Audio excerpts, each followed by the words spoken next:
बोलिए बंदी छोर सत साहेब कबीर की जय। संत समाज की जय। भक्त जनों की जय। साहेब बंदगी, साहेब बंदगी, साहेब बंदगी। सदगुरु कबीर बीजक साखी प्रकरण साखी 238। नैनन आगे मन बसे पलक पलक करे दौड़। तीन लोक मन भूप है मन पूजा सब और। सदगुरु कबीर मन का खुलासा कर रहे हैं यहां पर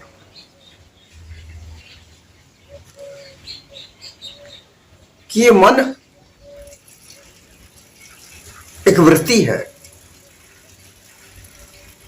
बहुत सारे लोगों ने मन का प्रारूप बताने की कोशिश की है। कोई कहता 40 किलो का मन है, और वो बात भी सही है कि मन के साथ में सारी चीजें जुड़ी हुई हैं क्योंकि मन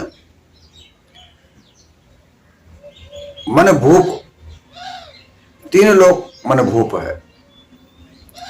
तो ये सर्वशक्तिशाली इस देह में अगर है, ये वृत्ति है, तो ये मन है। इसको वृत्ति कहा जाता है। इसको 14 इंद्रियों में भी गिनती इसकी होती है।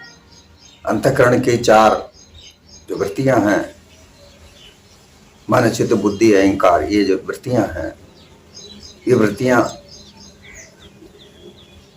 इंद्रियों में गिनती होती है।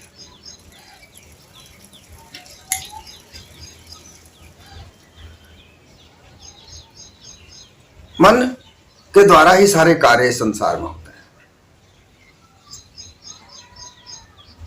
और इस मन से सचेत रहने के लिए ही ज्ञान की आवश्यकता होती है।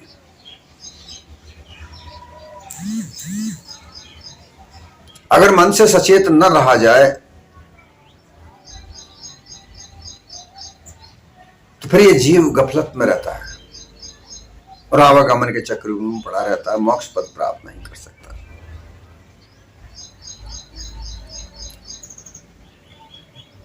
मनई से मुक्ति मनई से बंधन, मन का सकल पसारा। जो मन जियत हो न बस नाही तो देवे बहुत त्रासा। ये मन, इसका सारा पसारा इसी का ही है। सारा संसार का निर्माण ये मन ही करता है।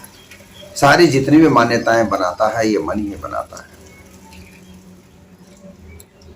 इस जगत का कर्ता ये मन ही है।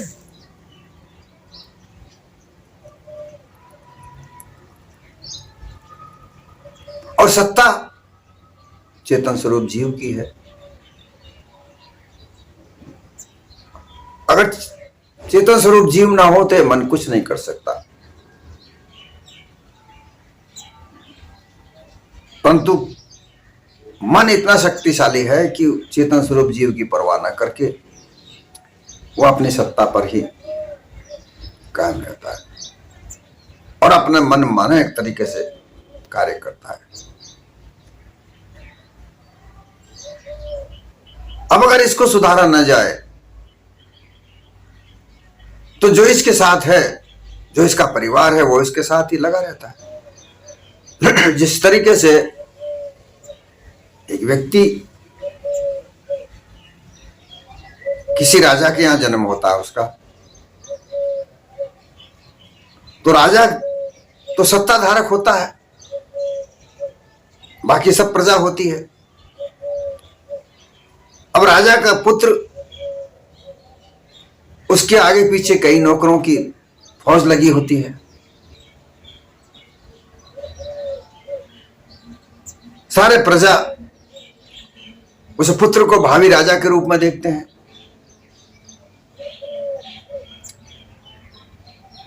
अगर वो उदंड वितंड हो जाए, अत्याचारी हो जाए, तो बहुत सारे कष्ट उसके सहन करने पड़ते हैं। कोई भी शिकायत करने नहीं जाता राजा से। अगर इक्का दुक्का शिकायत राजा के पास पहुंच भी जाती है तो राजा अपने पुत्र मोह में रहता है, वो उसके ऊपर किसी प्रकार का कोई रुकावट नहीं लगाता।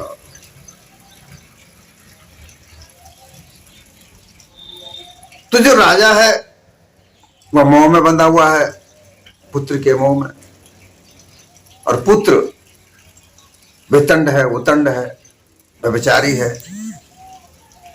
अहंकारी है।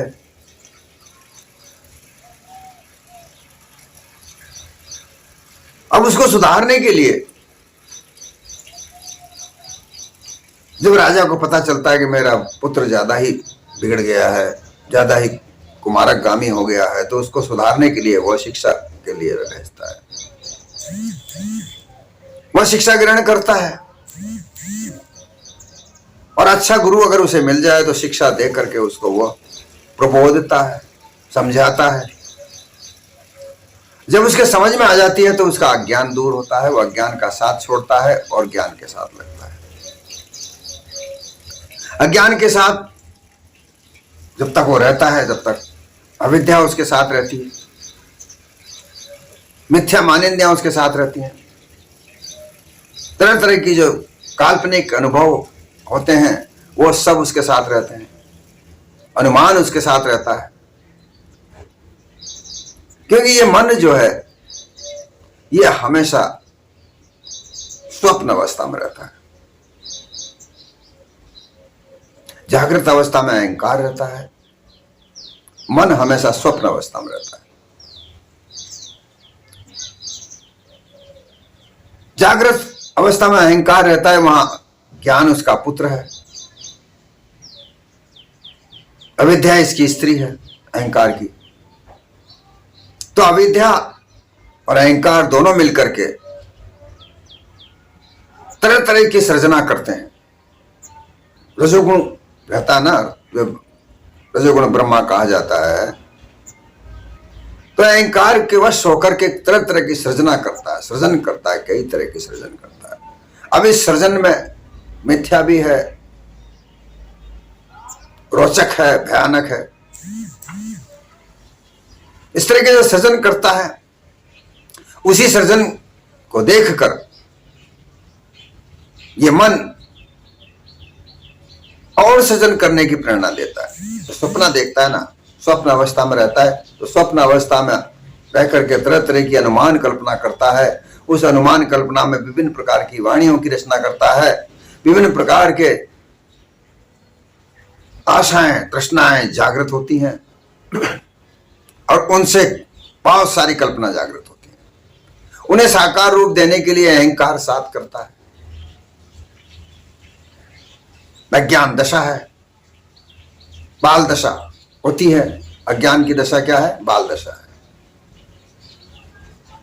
अब कोई इस संसार का रचने वाला है, 10 अवतारों की पूजा करता है, 10 अवतारों से मांगता है मुझे ये दो, मुझे वो दो। ये सारे अहंकार और मन के साथ में चलते हैं। तो यहां पर सदगुरु कबीर कहते हैं कि ये मन एक वृत्ति है जो हमेशा चंचल रहती है। मन चंचल होता है, स्थिर होता ही नहीं है, रहता ही नहीं है। तो सपन अवस्था में है तो वहां चंचलता ही रहती है। जागृत अवस्था में जब ये आ जाए, क्योंकि गफलत में रहता है, ज्ञान वश होता है, तो गफलत अवस्था होती है। संकल्प विकल्प, ये कर लूं, वो कर लूं, इससे चंचलता रहती है। आनंद इसका मूल स्वरूप है, ये आनंद चाहता है। आनंद कहां मिलेगा? विषय भोग में मिलता है, या विषय भोग में लगा हुआ होता है, परंतु पूर्ण आनंद से मिलता नहीं है। क्षणिक आनंद से मिलता है, क्षण भर का आनंद, फिर दोबारा वही वस्तु प्राप्त करने के लिए फिर दौड़ता है। और ये जड़त्व रहता है, चेतन नहीं होता, जड़ जड़ रहता है। और इसलिए यह चेतन स्वरूप जीव की सत्ता का कोई परवाह नहीं करता।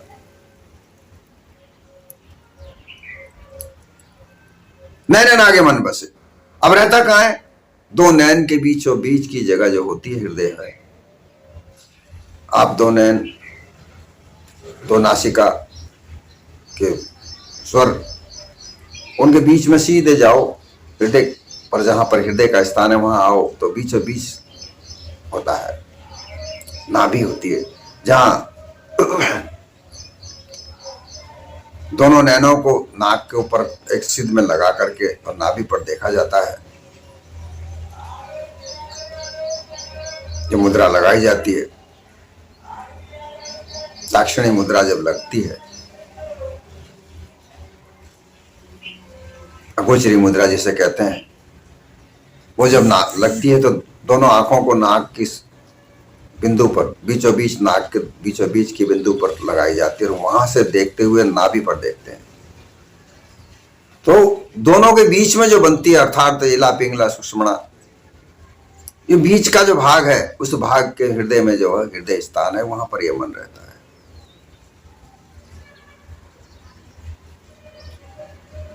अब हृदय कमल पर 8 पंखुड़ियां हैं, 8 दिशाओं की। उन पंखुड़ियों पर जैसे जैसे घूमता है वैसे वैसे इसकी वृत्तियां बदलती जाती हैं। वृत्तियों में वृत्तियां हैं, ये मन स्वयं वृत्ति है, इंद्रिय है, और इसकी फिर 8 वृत्तियां जो सहायक शक्तियां हैं, वो सहायक शक्तियां अलग अलग हैं। उत्तर दिशा में रहता है, दान पुण्य करने की इच्छा होती है, धर्म करने की इच्छा होती है। उत्तर और पूर्व की दिशा में जैसे ही जाता है, ये चंचल हो जाता है। पूर्व दिशा में जाता है तो क्रोध उत्पन्न होता है। पूर्व और पश्चिम दिशा के बीच में नैश्चिक कोण होता है, वायव्य कोण, उसमें जाता है, शांत हो जाता है।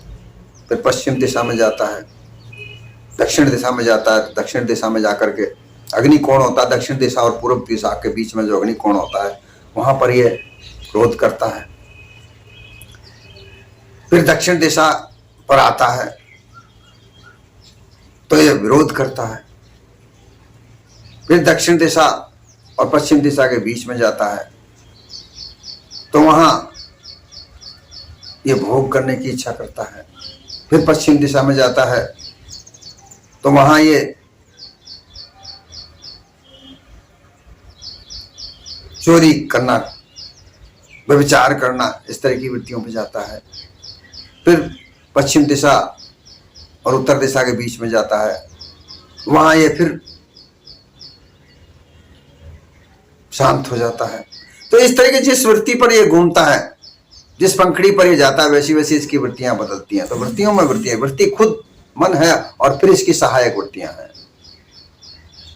दिन में रह करके यह तरह तरह की वृत्तियों पर लगा रहता है, और जब इसका उन्मूलन हो जाता है तो यह पंखड़ियों के बीच में आ जाता है।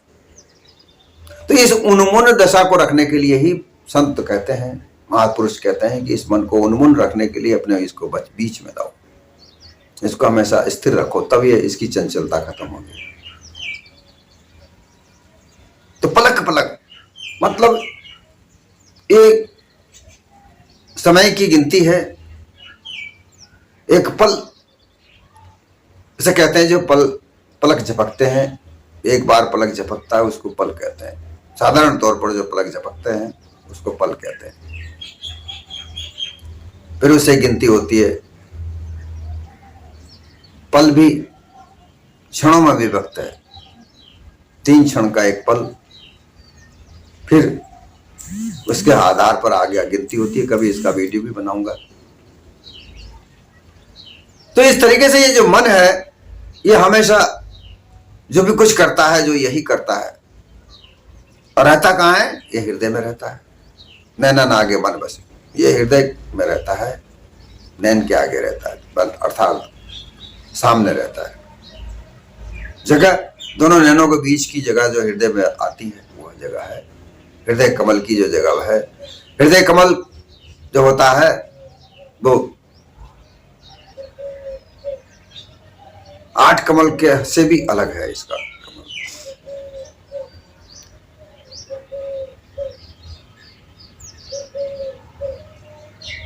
वहां से ये इसकी सत्ता चलती है, और इसकी सत्ता क्या है? मायावी सत्ता है।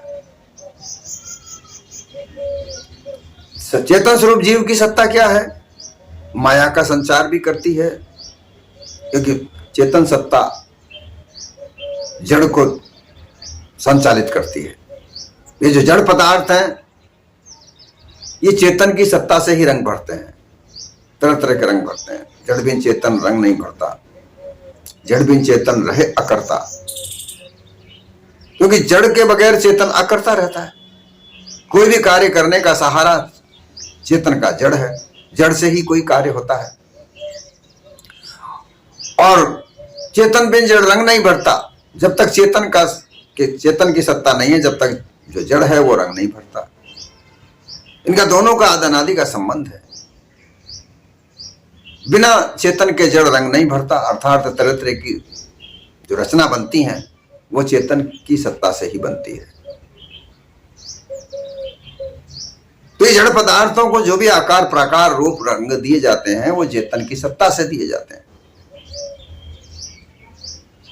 अब इसमें फिर रजोगुण, सतोगुण, तमोगुण, ये 5 तत्वों से बने हुए तीनों गुण 5 तत्वों से ही निर्मित होते हैं। पृथ्वी तत्व और जल तत्व से मिलकर रजोगुण बनता है। अग्नि तत्व और जल तत्व से मिलकर सतोगुण बनता है। और अग्नि तत्व और व्यान वायु के द्वारा मिलकर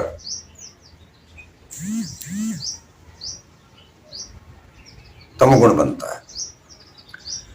तो ये तीनों गुणों की प्रकार बनाए गए हैं। ये देवी देवताओं का नाम तो एक मिथ्या कल्पना मात्र है। बाकी जड़ सब जड़ पदार्थों का प्रारूप बनता है। अलग अलग प्रारूप रंग रूप बनते हैं, जड़ पदार्थों के ही बनते हैं। और वो सब बनते हैं तो किसके आधार पर बनते हैं? चेतन सत्ता की आधार पर बनते हैं, जो माया सत्ता से अलग है। लेकिन माया स्वरूप का प्रारूप जो बनता है वो मन से बनता है, अर्थात ये वृत्ति बनती है। मूल वृत्ति जिसे श्रुत कहा जाता है, मूल वृत्ति वह होती है, उसी से तरह तरह की वृत्तियां बनती हैं। तो ये वृत्तियां, उसी वृत्ति की मन है, मन की वृत्ति, इसकी सत्ता ये मायावी सत्ता हो जाती है, क्योंकि माया का अधिपति बनता है। ये माया का अधिपति है। तीनों लोक में इसकी पूजा है, 3 लोक मन की पूजा। अब 3 लोक क्या है? ये 3 लोक ब्रह्मा विष्णु महेश के कोई किसी प्रकार के कोई अलग अलग लोक आसमान में नहीं है, वो यही है। अनुमान कल्पना के आधार पर ये देवताओं के नाम इसमें जोड़े, परंतु ऐसा कुछ नहीं है। वो अपने अपने समय में वो ब्रह्मा भी था, विष्णु भी था, शिव भी थे, लेकिन वो आज जीवित नहीं है। लेकिन लोगों ने अपने अपने मतपंथों को निर्माण करने के लिए उनके नाम यहां पर जोड़ दिए कि वो ऐसे करते हैं वैसे करते हैं। इतनी तुच्छ बुद्धि उनके समझ में नहीं आती कि जो व्यक्ति मर गए, देह छोड़कर कब की चले गए, बड़े बड़े महापुरुष आए और वो सब चले गए, ये भी चले गए। वो रजोगुणी, तमोगुणी और सतोगुणी विशेष कैसे हो सकते हैं? उन सब में, इन तीनों देवताओं में भी तीनों गुण मौजूद थे और वो उसके आधार पर सर्व कार्य करते थे। लेकिन मतपंथ बनाने वाले लोग अपने अपने महापुरुष को लेकर चलते हैं, वो उनका मत है, वो ऐसा प्रेरणा मानकर चलते हैं। बुराई नहीं है, बुराई यहां है कि पाखंडवाद की पूजा होती है। पाखंडवाद की पूजा नहीं है तो महापुरुषों का स्मरण करना कोई बुरी बात नहीं है।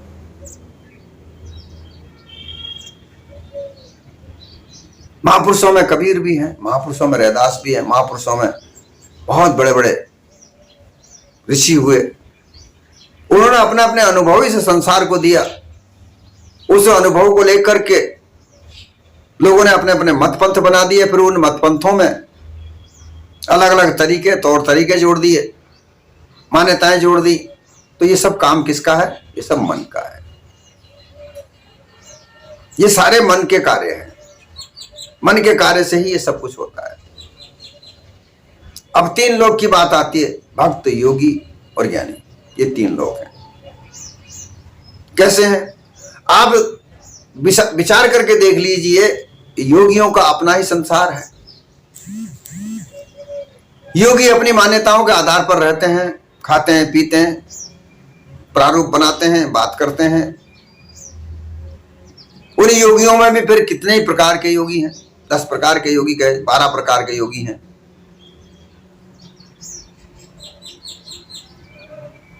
साढ़े 12 पंथ कहा जाता है उनके। तो 12 प्रकार के योगी, उनके अलग अलग पंथ हैं, मत हैं, हजारों प्रकार के बन गए। कोई माता को पूजता है, भवानी को पूजता है, काली को पूजता है, मसाण में रहते हैं। कोई वेरू को पूजता है, कोई शंकर को पूजता है। तो इस तरीके से हजारों प्रकार के मत पंथ का निर्माण करता ये मन है। हजारों प्रकार के शास्त्रों को लिखने वाला ये मन है। यही सबसे पूजा करवाता है, यही सबकी पूजा लेता है, पूजा करवाता है, पूजा करता है, मान्यताएं बनाता है, मान्यताएं मानता है, बंधन बनाता है, बंधन में बनता है, ज्ञान प्राप्त करता है तो बंधन से छूट जाता है। तो सारी सृष्टि इस मन के द्वारा बनाई गई। जितनी भी पूजाएं होती हैं, जितने भी देवी देवताओं की मान्यताएं हैं, वो सब मन की बनाई हुई हैं, अर्थात मन ही है। और ये मन इससे सचेत रहना आवश्यक है, क्योंकि अगर इस मन से सचेत न रहे तो चेतन जीव आवागमन के चक्र में बंधा रहता है। मन सचेत रहे, क्योंकि मन सचेत जब होगा जब सचेतन स्वरूप जीव सचेत रहेगा। ये कब होगा? कि जब संतों की शरण ग्रहण करेगा। अब संत कौन है? आजकल तो नेताओं को भी संत कहा जाने लगा है। संत नेता नहीं होते, ना किसी प्रकार के धर्म के गुरु होते हैं, ना कोई भेखधारी होते हैं।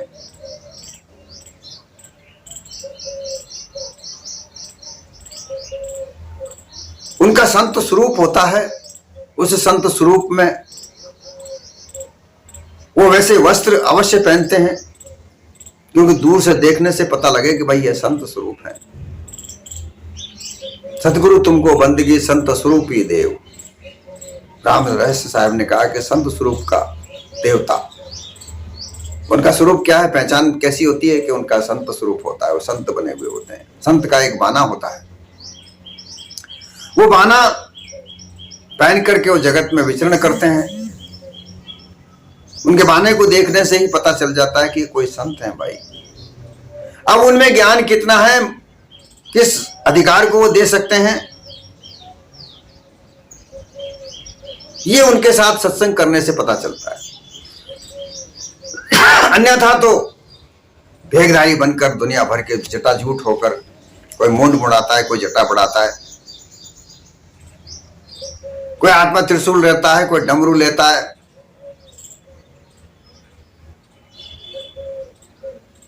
किलो 2 किलो रुद्राक्ष गले में पहनता है, सोने की मालाएं पहनता है। तरह तरह के प्रारूप हम देखते हैं कि भेखाधारी होते हैं, भगवाधारी होते हैं, श्वेत वस्त्र वाले होते हैं, काले वस्त्र वाले होते हैं, नीले पीले जाने कितने कितने प्रकार के होते हैं उनके, वो भेखधारी कहलाते हैं। लेकिन वह संत नहीं हो सकते। क्यों नहीं हो सकते? कि संत के रूप में कोई नेता बन रहा है, कोई तांत्रिक बन रहा है, कोई मांत्रिक बन रहा है, कोई आंतरिक बन रहा है, कोई सिद्धि को प्राप्त करने के लिए कर रहा है, कोई भवानी की पूजा कर रहा है, कोई शिव की पूजा कर रहा है, कोई मत पंथ को चलाकर केवल धन बटोर रहा है और फिर जेल में भी जा रहा है, और जेल में जाने के पीछे भी लोग बाग फिर उसके वहां भी पीछे लगे हुए हैं। तो लोगों को गुमराह ऐसा किया गया है कि जेल में भी वहां भी जाने के लिए लोग बाग उतावले हो रहे हैं। उनकी बुद्धि इतनी बोरा गई, इतनी भ्रमित कर दी गई उनके चेलों ने, उन भ्रमित लोगों ने, कि वो जेल में बंद हैं, इतने में भी उनका दिमाग खुल नहीं रहा कि ऐसे बेविचारी लोग उनके गुरु हैं। ये समझ में ही नहीं आता लोगों को कि संत है कौन।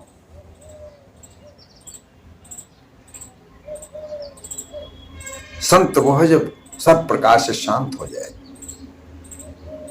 इस मन को शांत कर ले। मन ही तो संत है, मन ही उदंड है, मन ही चोर है, मन ही न्यायाधीश है। सब कुछ है जो कुछ है, ये सब मन ही तो है।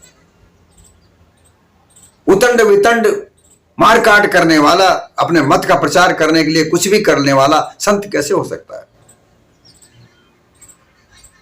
संत न किसी मत से मतलब रखता है, न किसी पंथ से। वो केवल अगर प्रारूप रखता है, मतलब रखता है, तो परोपकार से। उसका एक ही विचार होता है कि जन कल्याण हो, संसार में परेशान दुखी लोग मुक्ति को प्राप्त करें, बंधन में बंधे लोग मुक्त हों। यही उनका प्रयास होता है। वो किसी एक प्रकार के बंधन में नहीं होते, शांत होते हैं। इंद्रियों से, वृत्तियों से, कर्म से। निर्मल नैन नैन जरा निर्मल, निर्मल जारा अंगा, सूरदास पर कृपा करके वहां संतारा संगा। ऐसे संतों के संग दीजिए गुरुदेव मुझे, जो उनके नैन निर्मल हो, अर्थात उनकी जो दृष्टि किसी पर पड़े तो निर्मलता से पड़े। अगर वो वचन बोले तो वो निर्मलता से बोले, जिसमें किसी प्रकार का कोई धोखा ना हो, छल ना हो, कपट ना हो, और उनके अंग वह भी निर्मल हो, अर्थात दिखने में भी स्वच्छ साफ दिखें। गांजा पीने वाले लोग वहां अपने आप को संत कहते हैं, उनके वहां से जब उनके पास जब बैठोगे तो गांजे की बदबू आती है। एक मिनट भी गांजा पीने से वो छूटते नहीं, लेकिन उनको भी संत कहते हैं। पान धतूरा खाने वाले लोगों को संत कहा जाता है। शराब पी करके, मांस खा करके घूमते हैं, उनको भी संत कहा जाता है। ये कैसी भूल है! ये संसार भूल में ही तो जी रहा है। संत वो होते हैं जो भूल को मिटाने वाले होते हैं, और किसी प्रकार के बंधन में नहीं बंधे हुए होते। वो निडर, अचल, अविनाशी पद को प्राप्त किए हुए होते हैं। उन्हें किसी प्रकार की राज सत्ता का या माया सत्ता का क्या मोह लगा हुआ। और अभी ये 9-10 सालों के अंदर ऐसा हुआ है कि संत भी राजनीति की होड़ में लगे हुए हैं। ऐसे संत नहीं हो सकते, वो तो धार्मिक नेता ही हो सकते हैं। और जो संत हैं, उन संतों का तिरस्कार किया जाता है।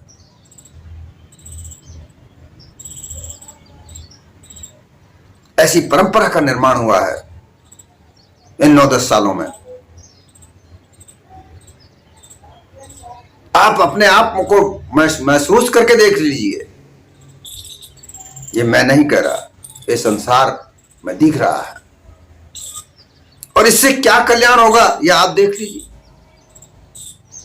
संत क्या कल्याण करते हैं, उनकी क्या परंपरा रही है, ये आप देख लीजिए। अनुमान कल्पना के आधार पर बने हुए ढोंगी गुरु प्रपंचियों को अगर संत कहना आरंभ हो गया, ये तो सबसे पहले ही आरंभ था। सदगुरु कबीर के समय में भी ऐसा ही था, और उन्होंने उनको ललकारा था। अकेले कबीर साहब ने ललकारा था। लेकिन आज परंपराएं बदलकर मिथ्यावाद पर आधारित हो चुकी है। पूरी तरह मिथ्यावाद पर आधारित आज की परंपराएं हो चुकी हैं। संत परंपरा बदलकर नेतागिरी की परंपरा आरंभ हो गई है। इससे भी जागृत होना जरूर, क्योंकि ये सब मन के कारण है। ये सब मन ने किया है, इससे मन से सचेत होना आवश्यक है। ये सब मन के प्रारूप हैं, ये तुम्हारे प्रारूप नहीं है। तुम्हें अपने आप को जागृत करना होगा और जागृत करके देखना होगा, सत्य असत्य का निर्णय करके देखना होगा, जांचना होगा, परखना होगा। तब तुम्हें पता चलेगा कि सत्य क्या है और असत्य क्या है।